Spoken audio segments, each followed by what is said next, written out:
Here are the top fantasy scores for the Steelers and Vikings. Aaron Rodgers, a fringe QB1 at this point. Jaylen Warren having a good start to his year.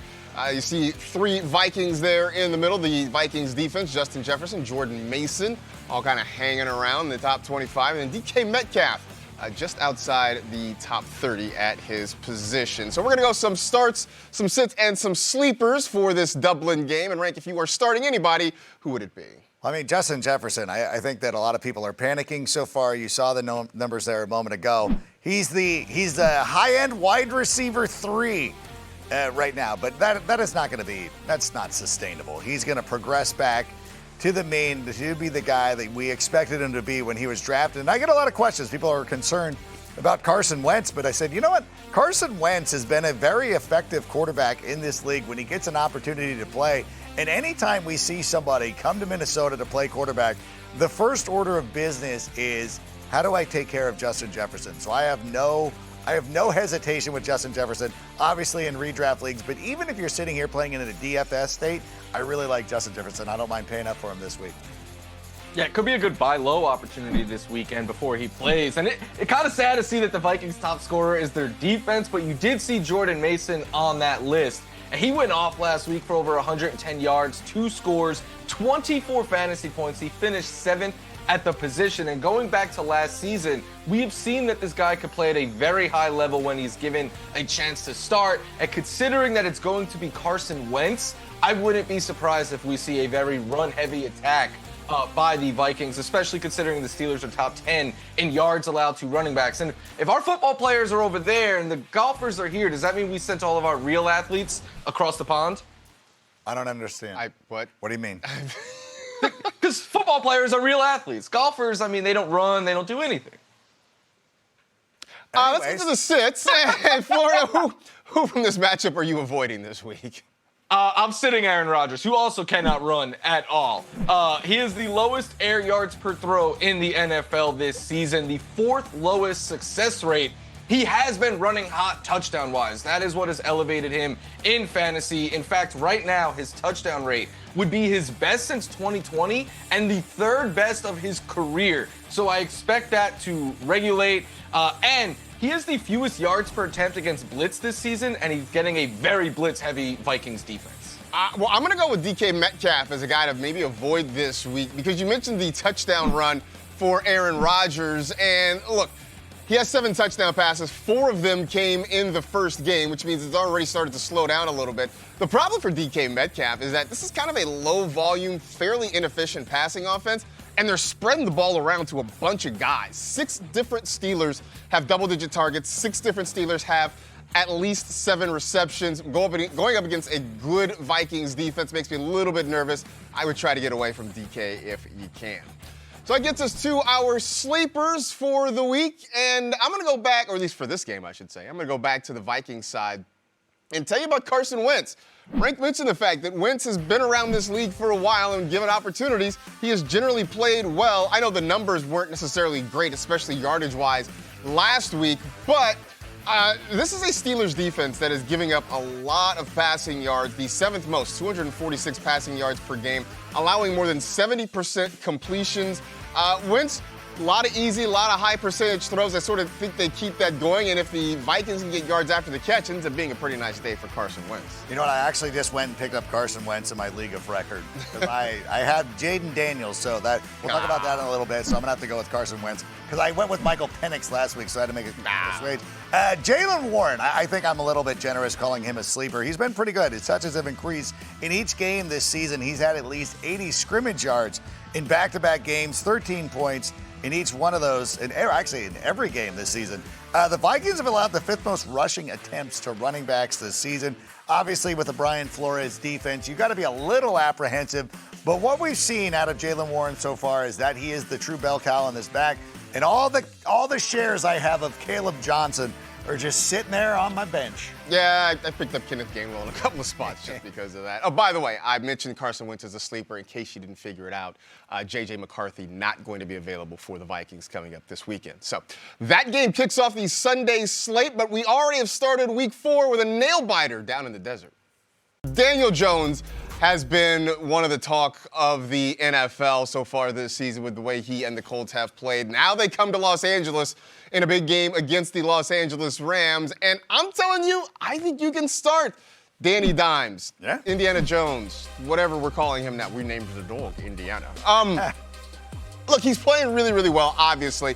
But the biggest reason I think you could have some faith in him is because mobile quarterbacks have hurt the Rams over the last few years. You go back to 2023, 9 different quarterbacks have had at least 40 rushing yards against LA in that span. I know that doesn't seem like a lot, but you also figure they're not playing a guy who's going to get out of the pocket and run every single week. We've seen Jalen Hurts have big games, Kyler Murray, obviously guys like Lamar Jackson and Josh Allen. But I think with the threat of Tyler Warren in the middle of the field is a guy that the Rams have to pay attention to. That potentially opens some scrambling lanes for Daniel Jones. So I liked him to keep it going this week against the Rams. Yeah, the funny part is when I was in Indiana this summer, everyone there wanted Anthony Richardson, but I'm sure they're happy with Danny Diamonds. And you mentioned Tyler Warren, Marcus. I think he is a must start this week. The Rams, the one thing they've struggled with consistently outside of running quarterbacks is tight ends. Last season, they allowed the most fantasy points per game to the position. We saw Dallas Goedert have a big day against them last week. And I think this could be a game where the Colts have to throw more than they have had to in recent weeks because the Rams offense will put up points. So more volume only means more yak. I am so confident in Tyler Warren this week.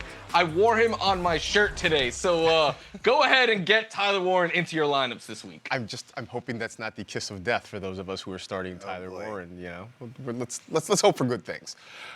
Moving on to the Browns and the Lions, and Rank, you're looking at a guy who used to be the quarterback for the Rams here. Yes, good one. Jared Goff. I'm going to say beware of Jared Goff. When you're going up, this is going to be a theme moving out throughout the course of the season, is that when you're matched up against the Browns, you might want to reconsider making a change at the quarterback position. Jared Goff has topped 13 fantasy points in just one game this season, and the Browns have allowed only one quarterback to score more than 12 points in a game this year, and that was Lamar Jackson.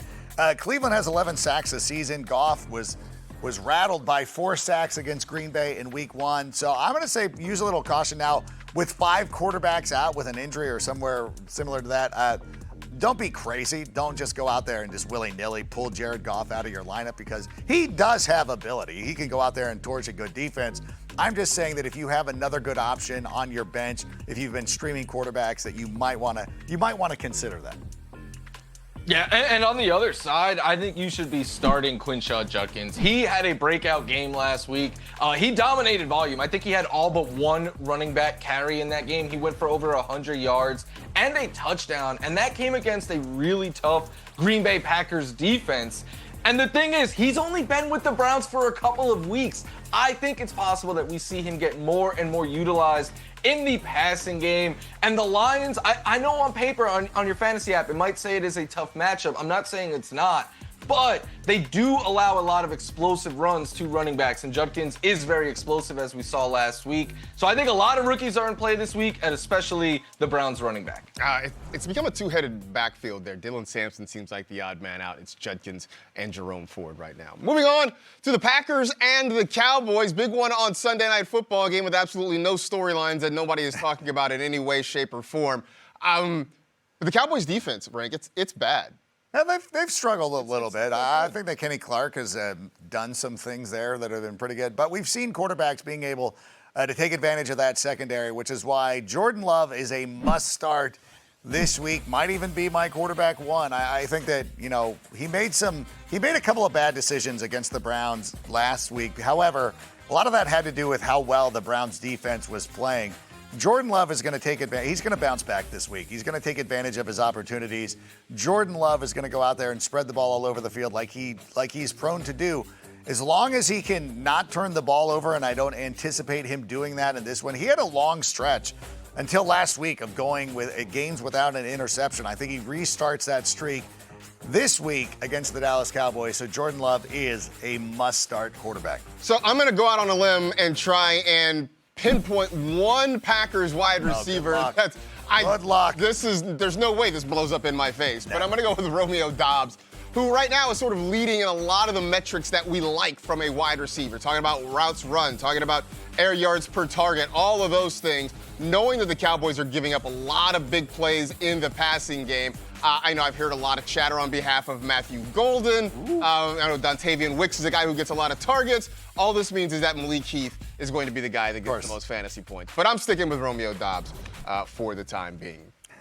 Moving on to our next game, it's going to be the Chiefs and the Ravens. And just like we all would have predicted, one of these teams is going to be 1-3 after this game is all said and done. Just kind of a wild state of affairs. Floria, I'm looking here at the rundown, and things must be bad for a noted Isaiah Pacheco truther to be propping up Kareem Hunt this week? Yeah, I hate this. I hate everything about this. I have Isaiah Pacheco on a lot of fantasy teams, and I want him to be a thing. But unfortunately, Kareem Hunt is seeing a lot of volume this season. And not only is he seeing volume, he's seeing valuable touches. Like, he is getting the goal line work for the Chiefs right now, and that could come in handy because no team has allowed more touchdowns to running backs rushing-wise than the Ravens have this year. You also see him get utilized in the passing game, and no team has allowed more catches to running backs than the Ravens. So, unfortunately, Kareem Hunt, the only Chief running back to reach double digits in a game this season, I think he is a sleeper this week. But one of the things we saw out of this Ravens defense against Detroit on Monday night is that they allowed a pair of running backs to go out there and really get after them, which is why I would feel comfortable starting both Kareem Hunt and Isaiah Pacheco. Again, this is one of those situations where I was hoping, I've been keeping Isaiah Pacheco on the bench and been trying to use some other options, but this is going to be an Isaiah Pacheco week for me. I am going to start him. Hope for the best. Otherwise, he's not going to get many more opportunities on my team anymore. Yeah, I've got a couple rosters where I'm sort of pigeonholed into starting Isaiah Pacheco. Right. Just kind of holding my breath and sort of hoping it works out for me this week. Chargers at the Giants. Obviously, the big news around Big Blue is a change at quarterback with Jackson Dart. But, Florio, you're keeping your eye on somebody in the Giants' backfield right now. Yeah, someone that I think we're all excited about on this show, Cam Skattebo, who last week led the team. He led the Giants in carries, rushing yards, targets, catches, receiving yards, and he scored their only touchdown. The ASU Giants were out there on Sunday Night Football last week, but no Tyrone Tracy. We're seeing that Dart and Skattebo have chemistry. They get along really well. They're always together and stuff on the field, and we saw in preseason some chemistry between them. And I think, look, the Chargers are a tough matchup, but I think volume wins the day here, and that is enough to have Skattebo in the RB2 or a flex option for your teams. Our producer, Nick Sheffro, is rocking his ASU polo shirt right now. I'm sure he's doing a forks up in the control room. On the other side, I got a deep sleeper for you. It's Oronde Gadsden II, and we saw him make his debut last week and was immediately heavily targeted. 7 targets in just 20 routes run. Look, we know there's going to be enough to go around for Ladd McConkey and Keenan Allen and Quentin Johnston. I think all of those guys have really nice days. The other part of this is, though, for a tight end, you don't need a ton of production to be a top 12 option. I think the Chargers are going to throw the ball enough. I think they'll throw it effectively enough that if you are looking for tight end help, if you're looking to stream the position, that's a pretty good matchup for Gadsden and the Chargers coming up this week. But that's not the only thing we're talking about with this Chargers-Giants matchup. Time for our Next Gen Nugget, where we are once again joined by our pal, Next Gen Ken. And you were looking at some slot options. Yesterday on Slots of Fun, I have kind of propped up Wan'Dale Robinson. I think you've got some little more research to maybe validate my priors here. Which yeah, it took a little bit of a deeper dive on it. Once you pointed this out, I was like, ooh, maybe the Chargers have a little bit of a weakness here, and it is truly to wide receivers, specifically in the slot here.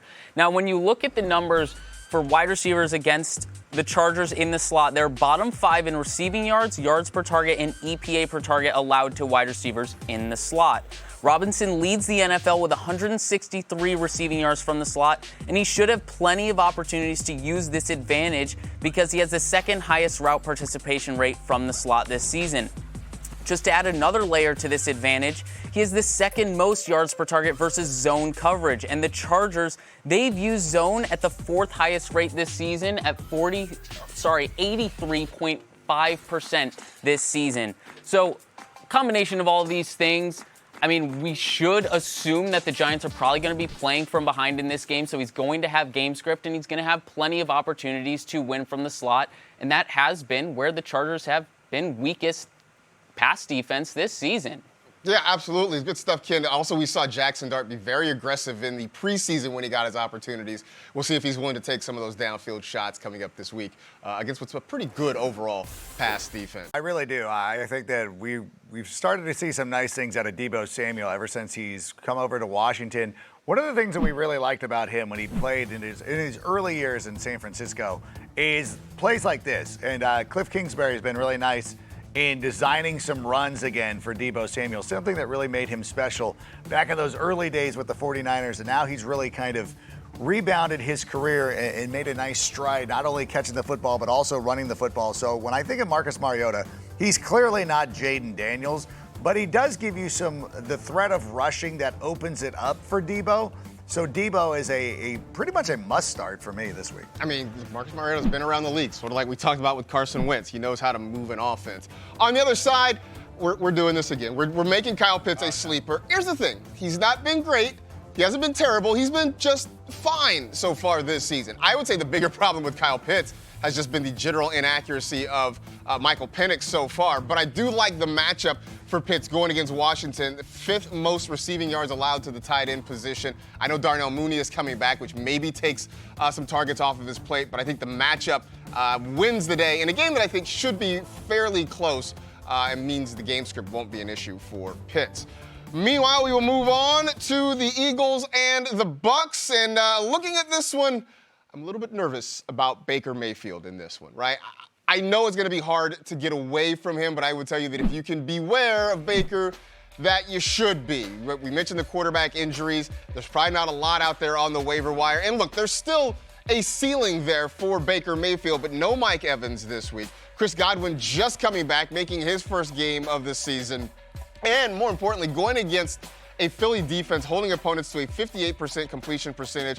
This is a defense that's faced Dak Prescott, Patrick Mahomes, and Matthew Stafford in the first 3 weeks, and they have not yet allowed a 200-yard passer. So, again, maybe hard for you to get away from Baker Mayfield, but just take a look. There's somebody out there that maybe you feel a little bit better about. It's at least worth investigating getting them in your lineup. What if you're streaming Baker and Jared Goff? Like, these are two guys who are good quarterbacks who you have tough decisions about. And you also have a very difficult decision with Emeka Egbuka this week, who has been phenomenal coming out so far with the Tampa Bay Buccaneers. A lot of draft analysts loved him coming into this year, thought that he was going to be perhaps the #1 wide receiver in this class. He's shown it so far with at least 12 fantasy points in each game this year. I'm really interested to see how the Philadelphia Eagles attack him this week with Mike Evans being out. He's had some cover out there. He's been able to go out there against single coverage and really flourish. What happens when you don't have that? Is it going to be Emeka Egbuka? Is it going to be Sterling Shepard? One of these guys could break out because the Eagles have given up some production to the wide receiver position. But if you have I'm still starting him in some cases, but there are other spots where I have like Rome Odunze where I'm able to keep him on the bench. Yeah, I'm putting him in, but again, I'm trying to follow the analogy here. I'm not. It's tough. I see the vision. I see the vision. Not quite there, but either way, Travis Etienne off to a good start this season. The Jaguars head up to the Bay Area to take on the San Francisco 49ers. And Florio, there's a much ballyhooed guy there in Jacksonville, not quite living up to expectations so far. Yeah, this one hurts me a lot because I truly believe Travis Hunter is an elite wide receiver prospect, but the usage just hasn't been there. His offensive snaps have dropped from 62% to 60 to 53. The targets have dropped from 8 to 6 to 2. He is yet to top 35 yards in a game this season. So I'm not saying to cut him. I think he is far too talented for that. But until we see the usage change and more signs of life, I think he has to hit the bench in fantasy right now. Yeah, and Liam Cohen was talking about this week, like taking a slower approach to both offensive and defensive packages for Travis Hunter, which isn't great for fantasy, but it's great for his future NFL career. And speaking of NFL careers, Ricky Pearsall has been tremendous. Over 100 receiving yards in 2 of his first 3 weeks. He has been a target monster for the San Francisco 49ers. And for me, I love the matchup against the Jaguars because they've allowed the 2nd most targets, 3rd most receiving yards to wide receivers this season. They've allowed the 6th most fantasy points per game to the position as well. So regardless of the quarterback, it doesn't matter because Ricky Pearsall is going to go out there and excel. And I think what we're seeing is him emerging as the new wide receiver 1 for the 49ers. He's definitely played that way, especially with everybody hurt. He's stepped up and been a big part of that offense so far. We got the Saints and the Bills, and fun fact, Spencer Rattler and Tyler Shuck both have the same birthday, and it happens to be on Sunday. And what I think would be an excellent gift for them to give to us would be the gift of Alvin Kamara, who I like as a sleeper this week. And it's been a long time, maybe since his rookie year, we've been able to call Kamara a sleeper. But, obviously the production has waned over what it was earlier in his career, but he's still getting plenty of opportunity. 80% of the snaps in the offense, 60% of the rushing attempts. And, you look at that Bills defense, and maybe you immediately are apprehensive, but they right now ranked last against the run, giving up a lot of, you see that yards per carry to opposing running back, or opposing rushing games, I should say, 6.2 yards. Maybe he gets more targets. Hopefully he gets more targets. Somebody should tell Spencer Rattler that it's okay to throw the ball to 41. I do think game script's going to be an issue, so maybe we see more targets. But either way, Kamara should be heavily involved. Yeah, and on the other side, I was talking with Stevie Johnson this week on Bill's Banter breaking down this game, and we think they're going to keep spreading the ball out at a very high rate, which is a good thing for Dalton Kincaid because he has been the top target the last 2 games for the Bills. We saw that last year before he was injured as well. And with the Bills not airing it out much, just 1 pass last week of over 10 air yards, they're going with a lot more catch and run stuff, and that suits Dalton Kincaid's skill set, plus 14 or more fantasy points in 2 of 3, at least 7 in every game. And this is a matchup a lot like last week where I don't expect Allen to be under a ton of pressure. So if he could pick them apart, that's good things for Dalton Kincaid.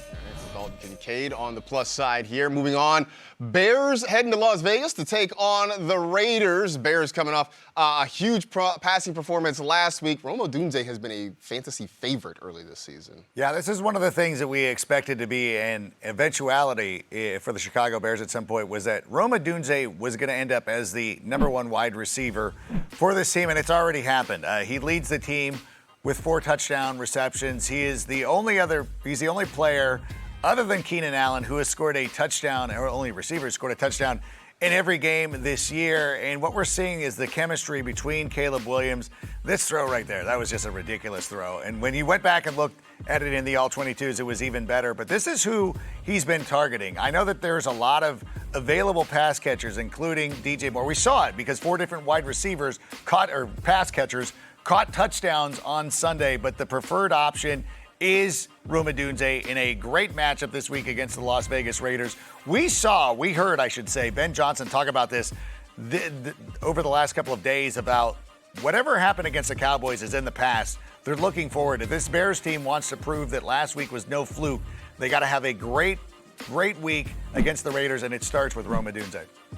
Yeah, I have Rome Odunze as a must-start as well. I think he's a wide receiver 1. I also think Ashton Jeanty is a must-start in this one. Last week, he had a season high in rushing yards. He also had his first 2 carries of over 15 yards. I think he is just starting to get more and more comfortable in the NFL. His issue, though, the first 3 weeks, he is constantly getting hit behind the line of scrimmage. This week, he faces the Bears, who've allowed the most yards before contact to running backs in the NFL. They also have allowed just the most rushing yards in general to the position, and they struggle with explosive runs. So try to buy low on Jeanty before Sunday, because I think his breakout game happens in week 4. Pete Carroll saying they want to get him more involved. I think a lot of people feel like he's their best playmaker, so we'll see if that happens. Moving to a matchup in the AFC South between the Tennessee Titans and the Houston Texans. And Florio, you're going deep in the bag for this one in that Texans backfield.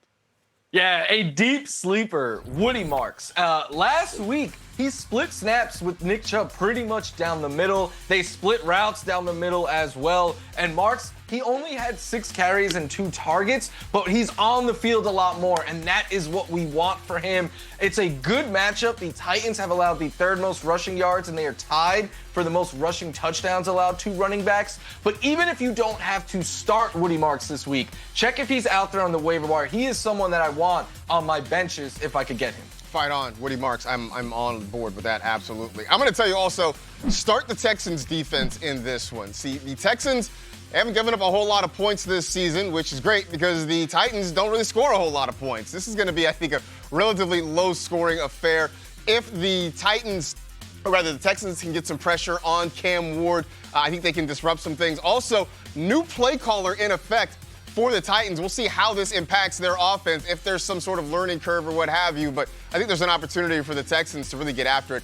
Look, the reason Houston has struggled has nothing to do with their defense. They can't score any points offensively, but the defense certainly giving them a chance to win pretty much every week. One more here in this segment. We're going to get you the New England Patriots and the Carolina Panthers. You heard Rank talking about TreVeyon Henderson. I'm going to go on the other side again and give you the Patriots defense as a starting option for fantasy managers this week. If you are of the streaming persuasion, can I interest you in a Carolina Panthers offense that's averaging 4.3 yards per play, which is the third worst in the NFL, 6 giveaways in their first 3 games. Now, the Patriots are giving up some things through the air, but they do have the number 2 ranked run defense, and fantasy defenses have scored double-digit points against Carolina in 2 of the first 3 weeks. We're looking sideways at you, Atlanta Falcons.